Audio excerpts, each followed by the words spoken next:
The man had just been discharged from the special forces. Today, his wife picked him up from the airport. The two of them were chatting and laughing as they walked out, all the way to the airport's underground parking garage. Suddenly, they noticed that their car tire had been punctured by someone. Just as the man was feeling very frustrated, the thug who had punctured the tire appeared and demanded a ransom of $100,000. The wife wanted to pay the money to avoid trouble, but the man stopped her and told the thug to get lost. Before he could finish his sentence, the man took a blow to the back of his head and fell to the ground, unconscious. The wife was shocked. As she was about to check on her husband, the arrogant thug blocked her way, raised the dagger in his hand, and stabbed her. The three thugs then kicked and punched the man on the ground, took all the valuable items, and left. The man, with a face full of blood, slowly came to. He saw his wife lying in a pool of blood, and he was filled with guilt and rage. If he hadn't been so stubborn, his wife might not have died. 3 days later, after his wife was buried, the man went to the police station to identify the culprit. 5 suspects were lined up, and the man immediately recognized the thug. The man had a green bean fly tattooed on his eyelid. The man would recognize him even if he were turned to ashes. Now that the identity of the culprit had been confirmed,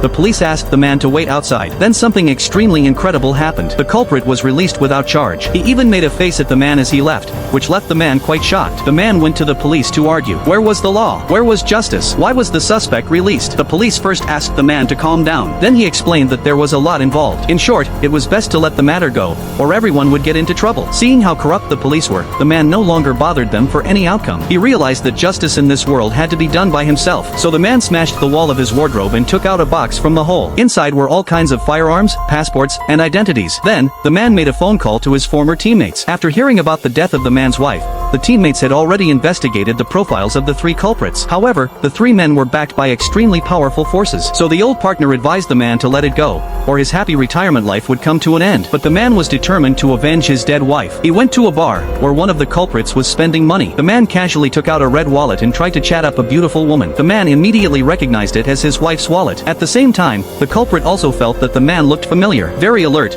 he picked up a billiard ball and threw it at the man. Then he hurriedly fled through the back door, with the man chasing after him. But the other party ran too fast and disappeared. The man had to look around, only to have a pistol pressed against the back of his head. Do you think the man should continue to seek revenge?